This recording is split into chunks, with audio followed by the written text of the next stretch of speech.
It's really important to me that I'm working with couples who want to work with me. Like I have a little question on my intake form that's like, why do you want to work with Madden Made? And if they don't fill that out, like in full transparency, I'm just already like, eh. Like I take on a limited number of weddings per year. I want to work with couples who are like so jazzed to work with us. And I feel like I find those couples by sharing things outside of weddings that they can relate to. Hey everybody, this is Eddie Babbage, founder, CEO of Timeline Genius, your host here of the Wedding Industry Insider Podcast, and I am here with Kayla Madden. Very excited for this interview. Kayla is the owner and lead planner and designer of Madden Made Events, which does out-of-this-world wedding planning and design for down-to-earth couples. Kayla services clientele in New York and New England, and today, Kayla, we are going to get into, among other things, the nuts and bolts of marketing. I told you in the pre-interview, I loved your website, the brand, it just like exudes authenticity, and we're going to unpack some of that. So welcome to the show, and thanks for being here. Thanks, Eddie. I know I told you this in the pre interview, but I love your podcast. I'm so excited to be on, and I know we're going to have a great conversation. Absolutely, Kayla. Yeah, this has been really a project of love. Like I've been doing this for years and have had just some incredible conversations because I think the whole thesis behind this podcast, Kayla, was there's so many people in this industry and they're not always like the household names.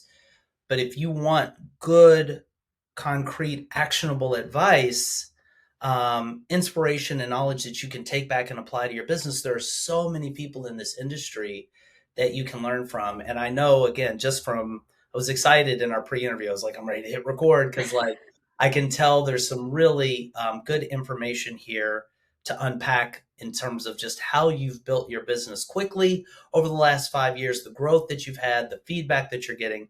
Before we get into all of that, will you please, for those that may not know you, tell us just briefly how you got to be where you currently are in the industry and what your background is? Yeah, so my background's kind of unique.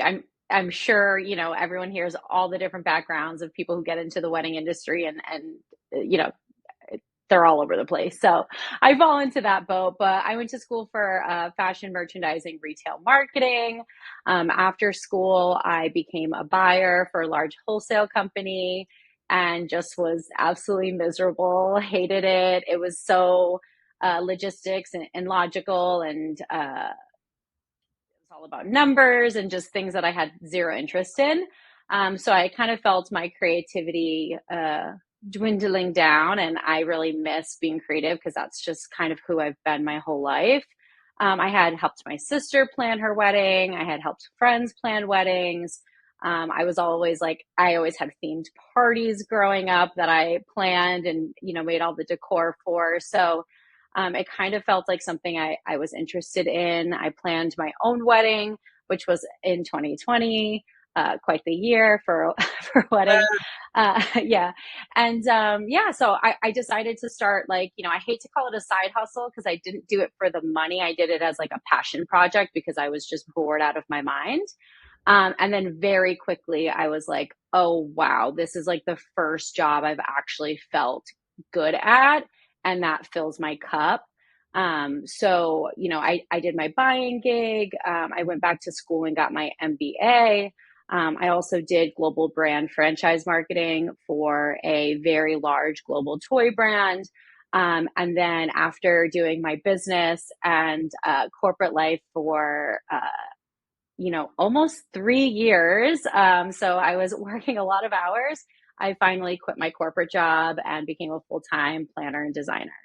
Wow, that is so cool. I mean, I think one thing I've said on our podcast multiple times and many times throughout my own career in our industry, there's like this tie that binds me to everybody. And it's not that I'm a wedding planner. Yes, I've studied the timeline creation process like exhaustively, but we're all entrepreneurs. And when I hear somebody talk about like leaving that full time job to follow their passion, I was just talking yesterday with a buddy of mine. Like it takes a lot of courage to do that. So I applaud you, and yeah, that's super cool. Um, Yeah. Thank you. I mean, super scary. I'm a parent. I'm a child of two immigrant parents, and telling them, "Hey, I'm leaving my cushy corporate job to start my own business." They were like, "Whoa!" But they're super proud of me now, and yeah, it's really really cool. I said the same thing. I was literally talking to in the conversation I just mentioned with one of my best friends yesterday. I was recalling the moment when I left my law firm job to start my first company, and my mom, like her first reaction was like, "Oh, Eddie, no!" Like she was so scared for me, and I was like, "It's Exactly. okay, mom, it's okay." But yeah, what a beautiful thing! What a beautiful thing. So one thing that's interesting, Kayla, as I kind of just look at your website, look at the way that you present is and hear the fashion, in your background, I see that there is this like knack for design and for presentation and style. Most people that are wedding planners tend to fall either into the I love logistics and that's my thing, not so much the design, or I love the design, the logistics I could kind of do without, it's a necessary evil. Are you one of those rare breed that like really just thrives on both in the intersection of design and logistics? I feel like I do. I would say if I had to like lean a tiny smidge one way, I'd probably lean a little bit more towards design because, like you Right. mentioned, like it just feels very like innate. And I always grew up, decorating my room and planning themed parties and all these things that I've always been into that. But I get complimented very often by my clients saying, wow, like I can't believe you're so organized and like the process is so clean and easy, but then you're also like this super like creative person. And I feel very lucky because I do enjoy getting to do both. Yeah, it seems like you really found your calling because some of these things are just natural inclinations, like like design is not mine. I mean, I think we all have these superpowers, right? None of us is like great at everything. um, Totally. but it's really cool when you see that. So um, I want to just kind of get into what we started talking about in the pre-interview, Kayla. And it's cool to hear that you have that marketing expertise also in your background, the marketing experience. Hmm. um, when we were talking, it was right up my alley. You were like, "Well, Eddie, there is something that I feel like I've done quite well. And, this isn't about bragging or anything. This is about just being honest." And again, going back to my theory with this podcast, each one of us has things that we've done really well that we can pass on and share to help others. And for you, what I'm gathering is part of why you've been able to build your business so quickly and successfully over the last 5 years is because you've done marketing in certain respects the right way. Can you start to talk to me about what you've done right in marketing?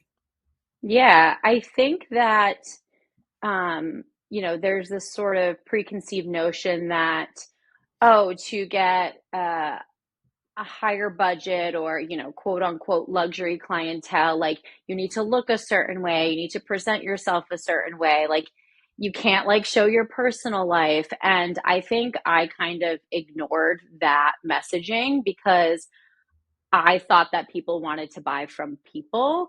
And I really, from an early, from very early on in my business, pretty much since day one, have just been very open and honest about who I am, um, what I love to do, who I love to do it for. And I've just been very open and honest about myself. And I feel like that has brought me people who resonate with who I am and the things that I'm interested in, the things I want to create, and they're like, yes, like we want to work with Kayla, like we resonate with her. And I think maybe some people are a bit scared to put themselves out there and be as vulnerable and transparent in their marketing. Where did that come from, Kayla? What gave you the instinct to kind of buck the conventional sort of like approach? Like, where'd that come from? Yeah, I honestly like I think that's just part of who I am. It's like I've always been a little non-traditional, and um I believed that there were people out there who would also resonate with that. And I was seeing a lot of the same in my market. I live in New England, and there's this very stereotypical New England wedding sort of that we're known for, and it's very beautiful, and there's lots of people who want that, and that's lovely. But I was like, there's other people out there who maybe don't want that and want something different, and need someone to say like, hey, your wedding doesn't have to look like that, or it doesn't have to look like every wedding that you've attended. It can be different. So I think that gave me confidence and agency to go out there and like put that messaging out there for those people. And I guess this will be helpful for context for people. If you could just kind of describe your brand in its own unique sort of manifestation, like how would you describe your brand? Yeah, so my little slogan is like not your cousin's wedding planner. So the goal for my brand is just to be very yourself, personalized, it's very open, honest, inclusive, outspoken. And, if you look through my work and you look through my portfolio, what you're going to see is that like every wedding, every event, every celebration looks completely different. And it's because we hyper personalize every event and every planning process and every design for the couple. And we get to tell their very specific to them story. And in turn, their design looks really different. Their wedding feels very different. Their guests get to have this very unique experience. And that's what my brand is all about. And, even the colors aren't necessarily what you'd think of when, you're going to a wedding planner's website. It's like a bold red, a bold yellow, a dark charcoal. Whereas I feel like weddings for so long have been like soft pink, soft blue, soft green. And like, I'm very loud and outspoken with like, let's be different, let's do what feels right to you, let's make this an experience that is very much your experience and not what has been told of us a wedding needs to look or feel like. Kayla, I said this, in the pre-interview as well. I love your website. I think it's so cool. I think it's, and I've seen so many wedding, industry pro websites, especially planner sites, and it stands out. It's like there's a book Seth Godin wrote. It's called Purple Cow, and the whole theory is he's like, if you see a brown cow, you're not going to go tell everybody, but you see a purple cow, like you're going to go tell people about that I purple love that. and yeah, that's really, and it's also interesting that you seem to have like positioned yourself as like you are taking a unique sort of stance, but you're also not boxing yourself in because your unique stance is inherently inclusive of variety. Like your unique stance is like, I'm going to do the thing that is the best, reflection of you personally. Like I feel like that's really strategically nice. Yeah, and to be quite honest, like in a selfish way, it's fun for me. Like I like designing new things and I like working with people who have different stories or want to create different experiences. Like I don't want to create the same thing over and over again. So, it's niche in the sense that like my brand looks different, and maybe sounds different, and but at the end of the day, it's attracting clients who want something like really unique to them and really personal to them, and that's what I love about it. How much did your experience in marketing tie into the way that you have set up like your marketing for your planning company? Yeah, I mean, it definitely helped. Like I mentioned, I did global franchise marketing for a global brand, and got to just understand things like who's the customer, like who are we trying to appeal to with this social campaign or this media strategy or this MSA. And it got me really thinking about those things in my own business. And then before then, when I was a buyer, it was the same thing. Like I was buying, okay, what product are we going to bring into the store? Like who's our customer? Do they want that product? Like what are they looking for? What trends are coming up, 18 months from now, because that's what we need to bring into the store. So, both of my corporate jobs really gave me that sort of like forecasting background, and and it gave me a lot of experience and like thinking very hard about like what do people want, like what do people need, what's missing. And I think that's why when I did kind of come in with my business, I already had that sort of thought process in my head of like thinking about those people that maybe weren't being represented. And I think that's why it was so easy for me to really try to fill that white space. That makes sense. It's funny as we were talking over the years, you talk to planners and a lot of different people have different challenges depending on where they are in, the stage of their business growth. But there's one thing that I feel like comes up a lot, and it's not just wedding planners, but I'll just speak in terms of building a wedding planning business, and that is how am I going to get customers, right? Like even planners that are successful that had a great year in 2024, toward the end of the year, they're like, but is next year going to be okay? I don't know because I haven't gotten all I'm not full yet. Like, Yes. and if I get too direct at any point, you can pump the brakes, let me know. There's no such thing with me. So Okay. ask away, Eddie. Okay. All right. So my question is like, how do you get your customers? Like, how have you gotten your clients over the years? First of all, like again, owning a business, this can, like you said, this can be true in many different businesses, but as a wedding planner, like I would be lying if I sat here and there's not like months that go by that I'm like, oh my gosh, like I need to book a client, like what's going on? My inquiries are Sure, so dry. Like, sure. and then there's months where I'm like, oh my gosh, look at all my, like it's just a roller coaster. So like, we all feel that way. I think we'd be lying if we said that we didn't have those moments. But there's a couple things. I try to be as active as possible I'm primarily on Instagram, transparently. That's my primary sort of social media platform. And I just try to be as active as I can on there. And, that's posting in stories, posting on my feed, being very intentional about what I post on my feed too. Like I'm not just posting to post, like what do I want to convey? What message am I trying to attract? Interacting with people in the comments. I do get a lot of my clients from Instagram or a lot of my inquiries from Instagram. So because that's an avenue that has proven to be successful for me, it's an avenue I know I need to continue to, do the work in if I want to continue getting those inquiries. Outside of Instagram, I get a lot of client referrals from past clients or other vendors. And I think that is something that's maybe a little unique as a planner because typically we're one of the first, if not the first vendor to be booked. So getting vendor referrals necessarily isn't usually like a really big part of our, referral base, inquiry base. But in this case, I feel like another thing too that I made really important early on was just I love communicating with my vendor partners and my creative partners, getting to know them. What do you like about working with planners? What don't you like about working with planners? What can we do to like support you and be the best partners ever? Like, I want them to be so successful. And I feel like because I'm like that, they love to shout my names from the rooftops. And because of that, I feel like I do get a lot of, referrals from other vendors as well. And then obviously, like I said, my past couples.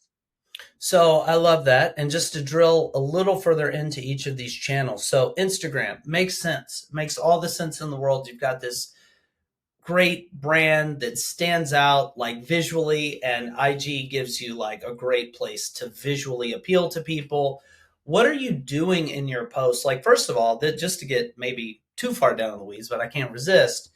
How are you bringing people from Instagram's platform to your website? Like, is it you're posting in all of your posts, you've got your link, or is it just in your profile? Like, how are you getting people from IG to your website? Yeah, so I have my website linked in my bio on my Instagram account. I don't typically link within the caption. Sometimes I'll put a little call to action at the end of the caption, like if this sounds like what you want, like you know who to reach out to, I'm your girl, or whatever the case may be. But yeah, so website is linked in the bio of my Instagram. Gotcha. And is it more often than not the case that people see a post, or maybe more likely have been following you and seeing multiple posts and then they just kind of go to that link in your bio and make their way to their site, and there, boom, you get your inquiry. Or in what percentage of cases is it more like social selling, meaning somebody makes a comment, now you've initiated a dialogue with them, and then the inquiry flows from that? Like, how does it typically work for you? Or do you know? Yeah. Yeah. So a lot of like when I get on a discovery call with a potential client and they told me that they found me on Instagram, I always am like, oh, like kind of how did you find me? And I think a lot of times, like a lot of couples right now are using Instagram as like a search tool. Like, like they're using it as their almost like their wedding Google. Right. So they're searching New England wedding planner, New York wedding planner, or maybe they follow a florist and the florist tagged me because I was the planner at that wedding. Or I think there's sort of this just like search web on Instagram. So I think sometimes they're finding me on Instagram, but they don't even remember like how they came about my page. It Uh-huh. just happened in this sort of organic web. But that's Right. another reason why I'm always like commenting on people's posts and like, because anyone can see your name and click on it and then they hit your page and now you have the opportunity to maybe win them over. Yeah. So, and it sounds like, Kayla, in most cases, it's usually not that like you started having a conversation in the comments and DMing them and then they got back to you, but rather it's almost like Google, like it's like a search platform, and Exactly. found you. Maybe they saw a comment that led them back to your page, and then they liked your imagery, and then they came to your site. But it's not usually that you're kind of having these like back and forth DMs and then kind of getting people. It's just they see your profile, they like the imagery, and then they send the inquiry when the time is right. Yeah, that's definitely kind of where it's at in terms of my inquiries for sure. And the keys to having Instagram bring leads to you, the keys, I guess I'll let you tell me, like if you were to try to kind of bottle this thing up that has worked for you, like IG has been a way, because I know sometimes, I mean, Kayla, like the job is so demanding, there's so many things, and a planner will be like, well, they're telling me to work on SEO, they're telling me I should blog, they're telling me I need to be on IG and Pinterest and Facebook, and they're telling me like I gotta, all this stuff, right? Yeah. But for you, if you were to bottle up Yeah. how the IG channel, how you've made it perform for you, what are sort of the steps that you've taken? I know you spoke to this already. I just want to really kind of Yeah. bottle it up here for No, people. I can get in. And before I get into that, I'll just say like the reason why, and like I mentioned earlier, like I focus on IG so much because I saw that's where I was getting inquiries. Like I know people who get amazing Google inquiries. I get trash Google inquiries. Like I just don't get good Google inquiries. And I mean, that's probably a result of my SEO, but like I'm just trying because we have such limited time, like you said, Eddie, I'm like, okay, I have such limited time. I need to put it into the avenues that are working for me and to continue making those work for me. So a couple things with Instagram is one, I'm very intentional about what I post. Like I only want to post on my feed if it's something I'm excited about, that is like work I want to continue doing because I don't want to attract the wrong clients. I want to attract my favorite clients, the clients that work for me, the clients that I'm going to be the best fit for, and vice versa. So with the imagery I'm sharing, it's very like, this is something that feels exciting, what I want to do, what I can want to continue doing, and what I'm hoping potential clients are going to see and be like, oh my gosh, that's so exciting. That's so cool. That's so fun. I want something like that. The other thing is in stories is I typically use stories more as like I share a little bit more like personal stuff, like taking my dog for a walk, or me, I love to travel and do like little weekend getaways. So, posting my little weekend travels of where I am, tagging a restaurant, tagging a cocktail bar, showing up on my face and doing maybe Q and A's. I do a lot of Q and A's, or things like that. So I kind of use stories as the more like behind the scenes, get to know me, a little bit more personal stuff. And then the last thing that I'm really doing on Instagram is I try to make like between every like 6 posts or 6 to 9 posts, when you get to that third row, there needs to be a picture of my face. I don't want anyone to have to scroll more than one time to find out what I look like. Because again, I do feel like, especially now and moving forward more than ever, clients really are looking for a person to hire. And if they don't know what I look like or they can't easily find my face, I think that's an issue. So I do make sure that I'm posting imagery or videos of myself on both stories and feeds frequently. As a wedding planner, you know how important it is to create detailed wedding day timelines for your events. But creating your timelines can be a tedious and time-consuming job. Until now. Because Timeline Genius lets you create beautiful, detailed wedding day timelines with ease.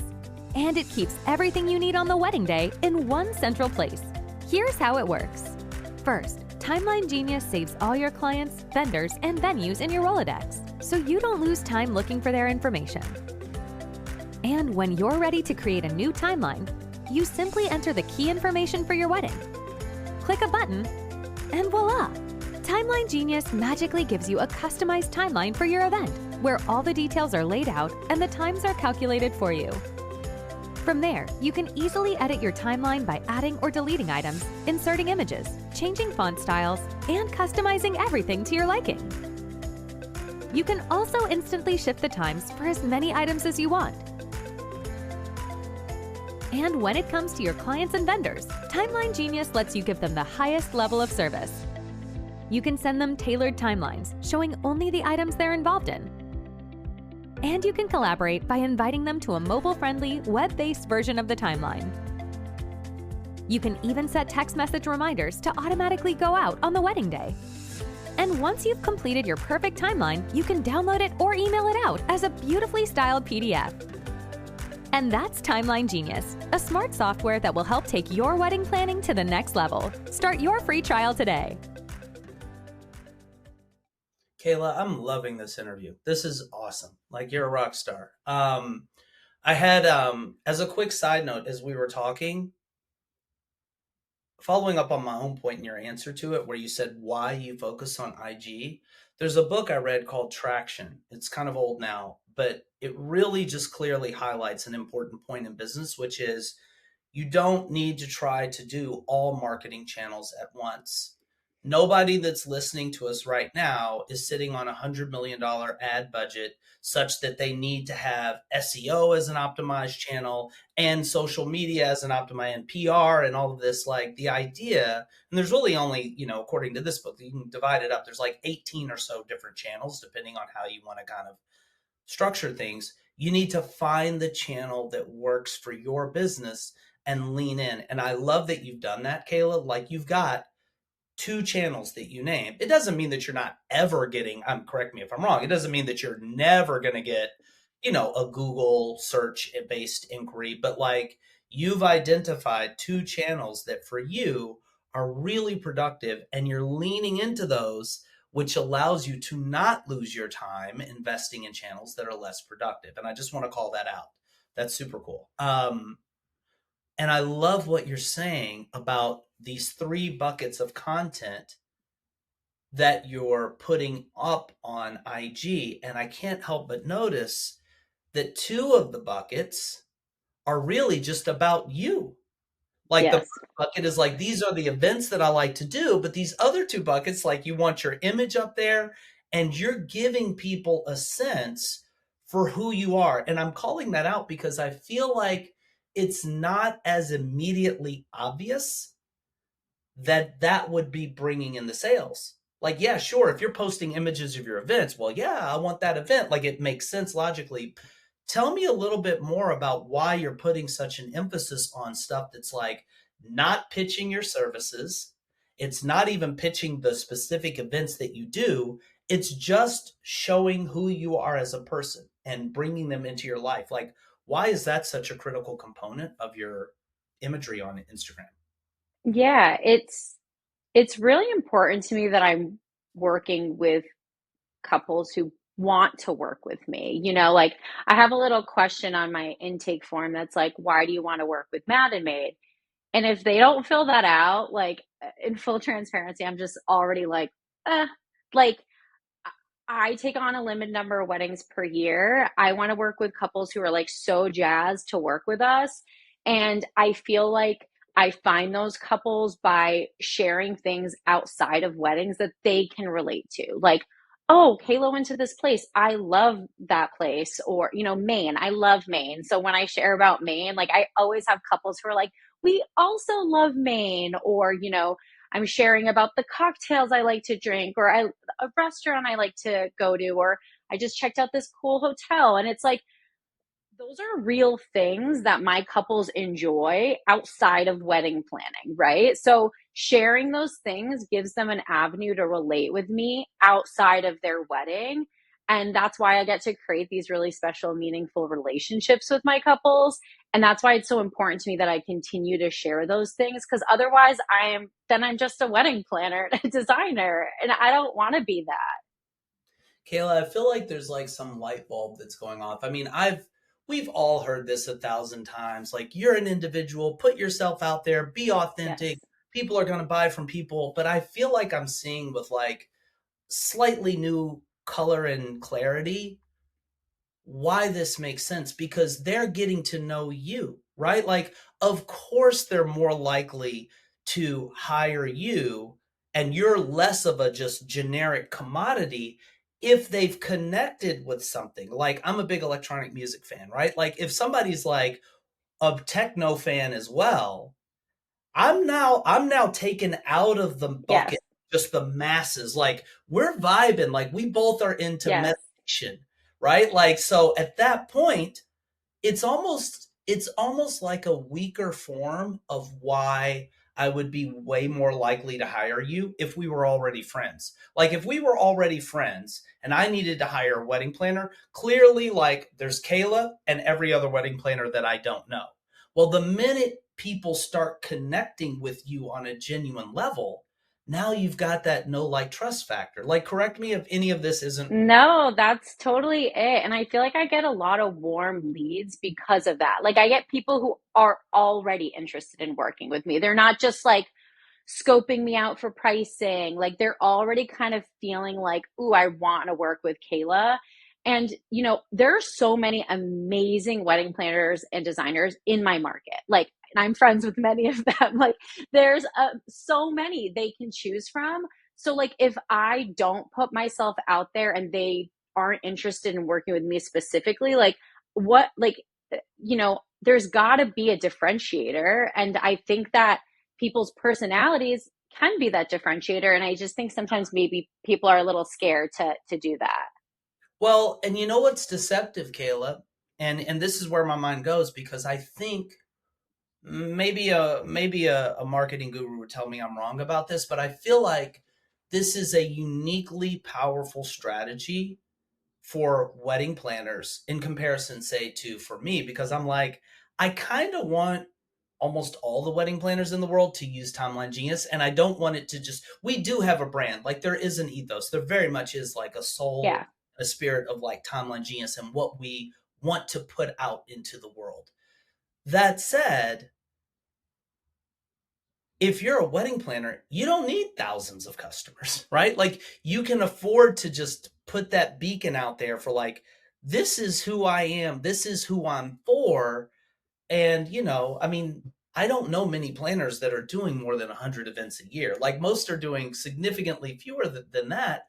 So you can find like there is probably a section of your market that you'd really appeal to. And very importantly, now, again, you're out of that bucket, because otherwise you're just competing on price, right? Like, they just like, Exactly. Yes.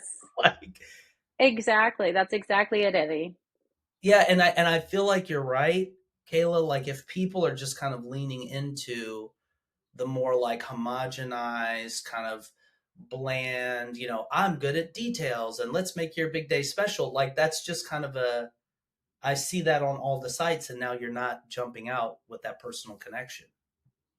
Yeah, and like I also I like to try to, you'll see this on some of my social posts, but like I try to play up this kind of like FOMO too, like, oh, you could hire another planner or you could hire me. And like I want people to be like, ooh, like I'm excited. Like, what is she gonna do that like someone else can't, And like I kind of play that up, and it's really fun. And I'm very fortunate and lucky enough that I'm in a position right now where I can be a little pickier about who I work with. And like, it obviously was not always like that.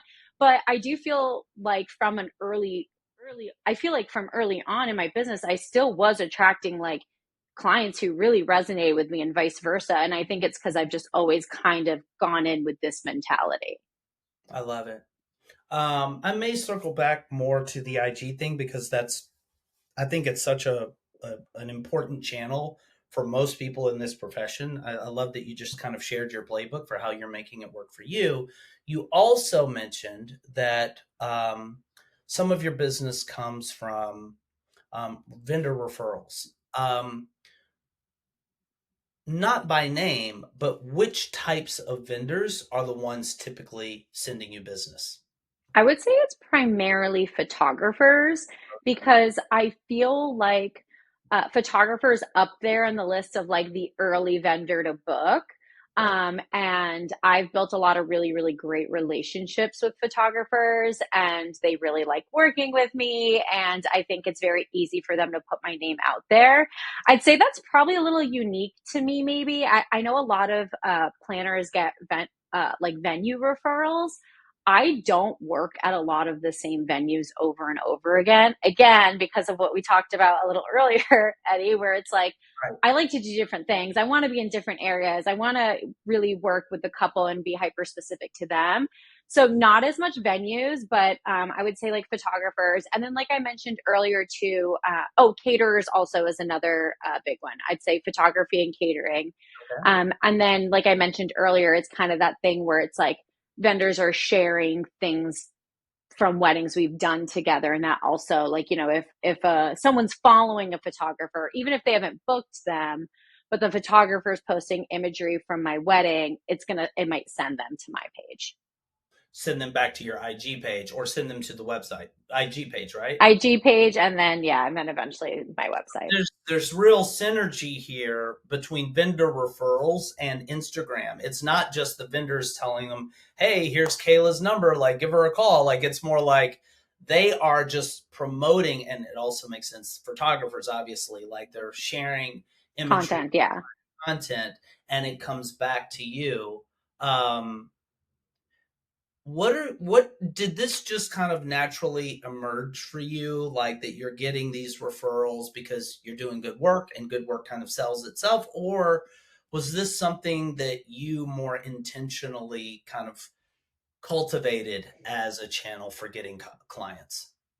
I think it I think it was a little bit of both. Like very early on, I mentioned this to you, but I would call vendors that I was interested in working with and have like, meetings with them, and I would ask them like, what are some great things planners have done for you? What don't you like? And getting that information, and I felt like, I remember this, but one time I asked a vendor that question. They were like, "Wow, like no planners ever asked me that." And I think I just went into it with this like genuine curiosity to understand like what other creative vendors and partners are doing, and like what they need and what they need to be successful, and like how we can collaborate really well. So I think just it happened from like my natural curiosity to like want to learn and know and like be the best planner I could. And then I think that has translated into, those relationships and them really enjoying working with me. And then it's become just like a natural sort of referral moment for me. If you think, Kayla, thank you for sharing that. If you think of your number one like vendor referrer, right? Like the person who sent you like the most referrals. Um, how did you build that relationship? Like, is it somebody that you kind of sought out and said, wait a minute, I like this person's photography. It seems like they have a pretty good following, and thus I'm going to go ahead and reach out and build this relationship, invite them to coffee or a Zoom. Like, tell me, like, and it doesn't have to be one particular person, but maybe Yeah. like the top one, two, or three people that have sent you business over the course of your career. How did those relationships specifically emerge? I think I think having them emerge organically is so important. Like I'm not going to just email someone and be like, "Hey, let's meet, let's chat." I'm interacting again, Eddie, back to Instagram. I'm interacting with them on Instagram. I'm replying to their stories. I'm commenting on their posts. We're having like little conversations in the DMs. So before we've even like had a meeting or maybe even gotten the chance to work together, we've already kind of formed this like little relationship and friendship. Oh, So then by the time we do have the meeting or we get to work together, like it almost feels like a little like we already had like a little online relationship. So it doesn't feel like a cold call or it feels very like natural. And then honestly, just if you get the experience to the opportunity, I should say, to work with someone that you're so excited about and you hope to work with them again, blow them out of the water. Like just be the best version of yourself that day, support them, make them feel heard, make them feel seen, make them feel taken care of. Like just be a good person and they're going to be like, yes, of course I want to work with this person again, and of course I'm going to put your name in the bucket when my clients are looking for somebody. I love that, Kayla. I am going to change gears. I might come back to marketing, but there's something else that we kind of offhandedly mentioned in the pre-interview that I want to get to. But before I do, I want to give the obligatory plug for Timeline Genius. And the reason why I'm thinking about it, Kayla, is because I remember over the years well, first of all, for people that don't know, Timeline Genius is a platform that makes it super easy for you to create beautiful, detailed, totally customized day of timelines and checklists for your weddings. And over the years, Kayla, of course, mission number one was let's turn this thing that is currently, and I'm talking about timeline creation. Like I talked to so many planners, like it takes me 10, 15 hours and revisions and moving items around and tailored versions. Like we wanted to just take the pain out of that. And we did that. But then beyond that, there were all of these features that kind of started emerging. And one of them you're making me think about was people said, Eddie, I want the social media information for my vendors, my venues, everybody to be right there in the timeline. So in Timeline Genius, if you want to give those shout outs, you can do it.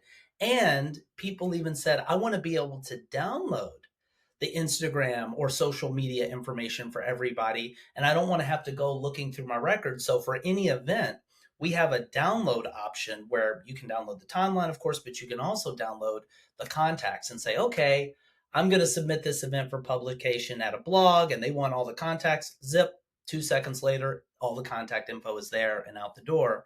But yeah, I would encourage people take a look at timelinegenius.com, watch the video that's kind of on the homepage, and I think you'll be blown away by how cool and powerful the system is. So that is my plug for that. And what I just teased is that there's another topic that I want to get to, and this interview is going very quickly, as they always do when they're good. We talked about percentage-based pricing. Yes. And I know, again, we spent most of our pre-interview kind of teeing up and thinking about like the marketing points, and I'm glad we did. But I have talked to a few planners over the years, Kayla, who have told me switching to a percentage-based pricing model was this inflection point in the growth of their business. Can you tell me a little bit more about why you switched to percentage-based pricing and what the effect of that switch has been for you? Yeah, I think a couple reasons why I switched was I was starting to get to a point where the number of weddings I had to do to be where wanted to be financially was above what I could take on at my price point, right? So, how can I make the money that I need to make while not having no social life, no energy for anything, and no time to enjoy the things that, I should be enjoying outside of my business. So it was kind of like well, I have to make this shift. And it was a little scary to make the shift because I think there's always this fear that you're going to be turned down, lose business, be more expensive or just different than the other, planners and their pricing in your market. But I knew that in order to what I needed to do financially, but also take on the number of weddings that felt good to me, it was really the only option. And then the second thing, this is like so silly, but I always say this. Sorry if there are any bands who listen to this, but I always say, like, I was so sick of the bands getting paid more than me. Like, Ah, I would put 400 hours into a wedding before arriving on site. wow. And then I arrive on site and the band performs and they're amazing and they've worked their whole life to build this skill. And like, I get that and I appreciate them and I love my bands. But I was like, no, I cannot get paid less than a band when I have worked with this couple from the start and put 400 hours into this wedding. I love that so much, Kayla. And I'm so glad you acknowledged what you said because it's true, right? Like, and I'm a lover, a devout lover of music. Like, I love music Yes. so much and I respect musicians and their creativity. But you know what? Planners also have a skill that has been cultivated. I say this all the time. Yes. People think they can just like whip up a plan. My wife did our, wedding. She did an amazing job. There is a difference like between like being a smart, organized person who's just planning your first and only wedding, Yes. being somebody that's been doing this for years, that's just seen it all from all these different angles. Like, this is what you do, and there's real talent and expertise that you're bringing to the table too. Totally. Perspective of like, why should I be getting paid less than people that show up for one gig? Like, Yeah, that was literally like the turning point for me. I was like, I can't do this anymore. I love it. Well, so here's the sort of direct and personal question. And I say this too as an entrepreneur. I've had 3 companies, and it's so vitally important to charge the right amount of money because if you're not, and you just spoke to this, Kayla, everything else is hampered, right? If you're Yeah. not making the profit that you need on each wedding, Yeah. you're going to run yourself silly. You're not going to have the money to invest in other things and the software that you need and all of this to Yep. thrive. But when you raise prices, first of all, like, it's scary and it's hard. Yes. Secondly, do you ever feel like this, almost this sense of like, I won't say guilt, but you're kind of like, even after the client pays, and let's say they don't gripe at all, right? They pay. Do you ever feel a sense of like, okay, like am I overcharging here? Like, am I worth it? Like, do you know what I mean? Like, are they okay with this for real? Like, does any of that kind of like rise to the level of like your awareness? So I feel like I used to feel like that, but then what I did is I like went through it. I said, okay, how many hours do I put into a wedding? How many people do I bring on my team? Like, I started factoring in all those things. So now I'm like, this is what it costs. Like I'm at a point right now where I'm like, this is the actual cost, or I will not be able to pay my mortgage or put my dog into her doggy school 2 days a week. So I figured out like this is the actual cost. So now if someone turns me down because I'm priced too high, I'm like, okay, because I genuinely know like that is the cost. So I think that's another thing is like tracking your hours, learning how much it costs, learning how much you're paying your team, learning what supplies, what systems, and like once you feel confident in that and you're like, this is what I have to charge in order to do XYZ, you start to lose that guilt because it's kind of like you go to buy a car, this is the price of the car. If you don't have money, then you have to get a different car. Thank you for sharing that, Caleb. I mean, the psychology is so powerful, right? Because like, if you charge the lower price, people will pay it. They're probably not going to be like, you probably should charge more because you're going to run. 100%. They're just going to take that, right? Yes. And it's really just this intangible, because it's not like if you're making a sandwich and selling it, you're like, look, the cost of the lettuce is this, the cost of the bun is this, blah, blah, blah. There is this sort of like mindset where you're like, I could charge X or I could charge 2X. Like, and just kind of getting that. And also, like, once you raise your prices, I love that you acknowledge this. It's like, it might feel scarier at first, but the more you kind of do it and actually get that validation of clients paying that, the less sensitive you become to that kind of like, am I really worth it syndrome.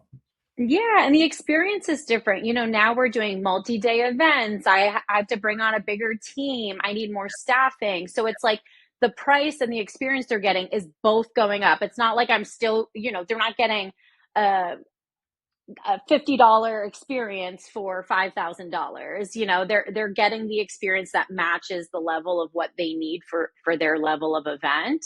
And I think that's really important to like note as well. And it was really scary making the transition. And I always tell people who are like thinking about it or considering it, choose a client or an inquiry that you're like, it would be cool to get this wedding, but like I don't need it, or I'm not like obsessed with this potential client or project, and use that to like test out like a percentage based like proposal, and then that way if you don't get it, it's like, okay, well, I'm not like devastated, but use that. And then also, once you are percentage based, just knowing how to explain it to clients, I think, is the biggest thing, because if you don't know how to explain why you're charging that way, they're not gonna want to pay you, because they're like, well, this kind of sounds like a scam. So getting confident in understanding like why and how to explain that to couples, I think, is really also a game changer, in making that switch. I'm going to dig in a little bit more to how you make that, how you kind of explain things in the right way. And I'm sure it varies business to business, but just to kind of keep harping on this point of like pricing being important. There was a guy named Eric Reese who about 15 years ago or so, he evangelized, or was like one of the most prominent evangelists for the lean startup method, which in tech circles was like, kind of all the rage. And one thing that I remember him saying on a podcast, he said, I come in and I consult with like a software company and they pay me all this money. And one of the first things I do is I tell them to raise prices. And inevitably the management team is like, no, we can't do that. And everybody's sweating and hot under their collar. And he's like, let's just do it. Let's test the results. And he's like, we raise the price and there's no real meaningful drop off in their customers. And I tell them, you should raise it again. And he's like, we do that multiple iterations. And finally we reach a point where the management team is like, we can't go any higher. Right. And he's like, okay, we won't. But like, all of that is to say, and I know software is one thing, wedding planning is another, but every instinct I have tells me that generally speaking, planners are not charging enough. Like A I 100%, 100%, Eddie. there are some people that may be overcharging because there's no one size fits all advice here, but I just feel like there's an emotional, mostly fear rooted, like foundation that's keeping people from like leaning into charging what they're worth. And if they need to raise your service level, like you just said, what you're doing now has followed your pricing. So now your service Exactly. is a higher level. Anyway, that was my little thing. Sounds like that resonates with you, that you feel like from what you've seen of your colleagues, like, Yeah, I think people are scared. People don't want to lose the business. It's a competitive market, but I I think, like I mentioned earlier, just like finding that confidence to understand, like, well, this is what it costs me, and this is, you know, what I need. It really helps you get to that point, and not feel guilty about it, for sure. love it. Well, Kayla, you mentioned something that's really important. You can't just like come up with this new pricing that works great for you and covers your needs and then go in and sell it like it's like you're spammy and, you know, Yeah, and are you ready to sign? Like how to exactly. communicate your offering and your pricing in a way that is the right way to do it with your client that doesn't turn them off. Yeah, I think one is just letting them know, like, hey, this is going to be your percentage rate, and this is going to allow us to change our level of service to your event as your event changes. So if you tell me, Kayla, now we want to do a roller derby welcome party with fireworks and this, like, and now we have all these extra things we need to do and staffing we need to do, this percentage covers it. So what we don't need to do is we don't need to go back to the contract and amend and make changes, because you have us, we're yours, whatever you want, this fee is going to cover that. And it's going to make sure we can provide you the level of service and staffing and time needed Mm. as things change. So just letting them know, like, hey, this is how it actually benefits you, is like, this is the fee. And then as things change, we can change with you and we don't need to do any rework. Another thing too is that just reminding them that it's like a very transparent thing. Like it, we track the budget together, we manage the budget together. It's accessible in their software. So there's not like a time where all of a sudden they're going to have this surprise fee for me that they didn't know was coming. Like as they make decisions, they understand how that impacts their budget. And we keep track of that. And that's transparent throughout the entire process. So I think it's reminding them, like, here's why it's percentage rate. We want to support you. We're going to support your event. We're going to give you the time and staffing you need no matter what. And then don't worry, it's not going to be a surprise. You're going to know the cost the entire time as we work together. So, Kayla, as you were talking, and I love, again, I'm going back to the colorful sort of point you made about bands, which, again, hopefully we're not stepping on any band. I know. We love you, bands. We love you guys. Yes. Thank you so much.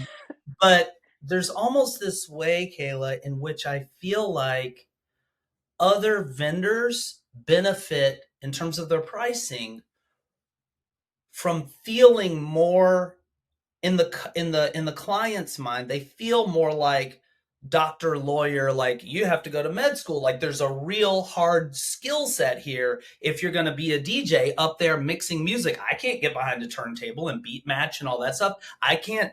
Me personally, you can give me an iPhone with the best camera in the world, I'm not going to make photographic magic.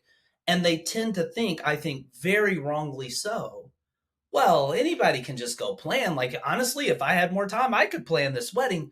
And it's not true. Like, there's this very real expertise and talent that planners, good planners, are bringing to the table. Does this present a challenge for you in your pricing? And if so, how do you kind of overcome that perception of like, well, you're just kind of doing, anybody can do. Like, does that resonate Yeah. with you? Like, there's, Yeah. I think that even if people believe that, Eddie, so like, even if they believe, like, you're doing a service that, like, it didn't require, like, a skill set for you to learn or whatever, even if people believe that, which obviously you and I know is very untrue, I think the other, it's not even an argument, but the other fact is, like, I'm giving clients time back, which is invaluable. Like, I tell them all the time, it takes us average 400 to 450 hours to plan your wedding. Do you have 400 or 450 hours to dedicate towards this? And mm, even if you did, would you want to? Like, I remind them, like, you want to still go on vacation. You want to still do things with your family and friends. You want to still do all the things you enjoy in life. Your wedding planning should not consume your life. So even if someone had the argument, oh, well, it doesn't require this knowledge or educational background or skill set, I'm like, yeah, but I'm still giving back hundreds of hours of time to someone. And I don't think that any other vendor could necessarily say that. I love that. And if you had to kind of bottle up, and again, I'm sure it varies client to client, Kayla, Yeah. if you had to bottle up like the sales magic that you have, like the thing, the pitch, the arc that more often than not is the thing that gets somebody to book, what is the point? Is it the point that you just made about time, or is it something else like that makes them say, you know what, take my money, I need you? Yeah, I think what I do say about time and what I just shared really does resonate with people because especially the couples I work with, like they don't want wedding planning to become their entire personalities, or they're at an age where they've seen friends get married and maybe be really stressed and they don't want to be that stressed person planning a wedding. So when I'm giving them that like reassurance that like that's not going to be you, like because you have me and you're going to trust me and we're in this together, and I, again, going back to kind of like my thing is like, I'm going to get to know you. I know what you want. So I'm almost going to work like your third little brain in this relationship. And it's going to be so easy and fun because like you have me specifically who's going to just like tailor this experience for you.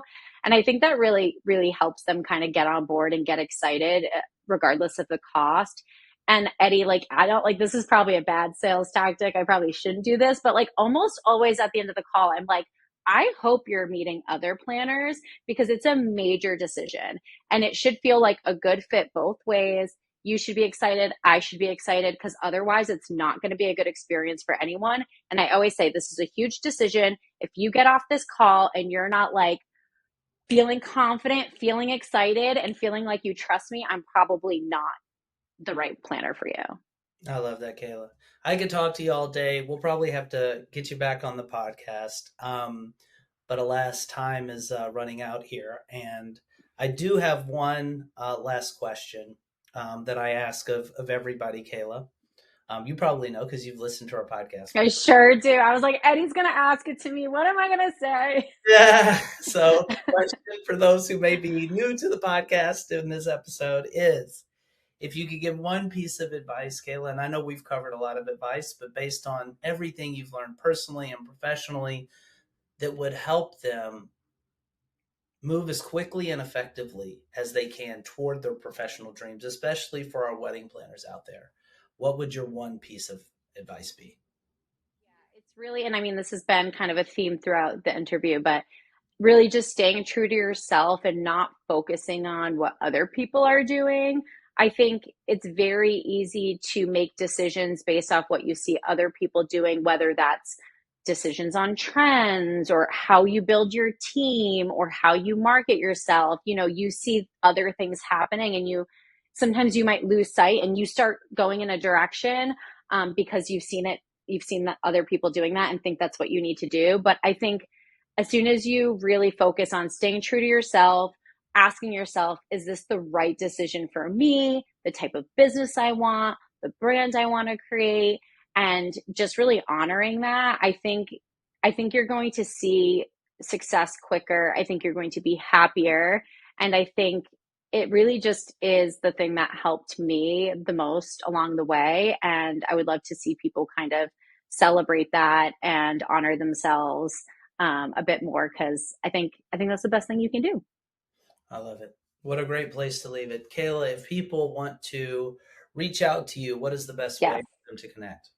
Yes, my website is maddenmadeevents.com. And then, as you know, through this interview, I am on Instagram. I run all my social media. I run my Instagram. It's me. So send me a DM, give me a follow. And my Instagram is just Madden Made Events. You're a rock star, Kayla. Thank you on behalf of the Timeline Genius community and all of our podcast listeners for taking time out of your no doubt busy schedule to do this interview. This was definitely a treat. So big, huge thanks. Thank you, Eddie. It was such a pleasure. I appreciate it.